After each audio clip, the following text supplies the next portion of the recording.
درود پاک آب حیات ہے، وہ آب حیات کے ہزاروں آب حیات اس پہ قربان ہو جائیں، کیونکہ بالفرض کسی کو دنیا میں آب حیات مل جائے اور اس کو پی لیں اور پھر اس سے 5,000 یا 10,000 سال تک بلکہ قیامت تک موت نہ آئے تو دنیاوی زندگی، گدلی پریشانیوں کی زندگی، دھوکے فریب کی زندگی آخر کار ختم تو ہو ہی جائے گی نا۔ لیکن درود پاک وہ آب حیات ہے کہ جس نے پی لیا اسے جنت میں وہ زندگی عطا ہوگی جو ختم ہونے والی نہیں ہے۔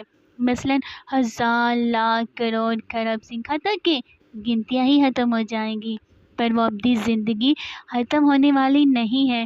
پھر اس زندگی میں گدلا پن نہیں ہے، دھوکہ فریب نہیں ہے، بے چینی نہیں ہے، دکھ درد نہیں ہے، بلکہ چین ہی چین ہے، آرام ہی آرام ہے، سکون ہی سکون ہے۔ تو دنیا کا آب حیات اس آب حیات کا ہم پلہ کیسے ہو سکتا ہے؟ درود پاک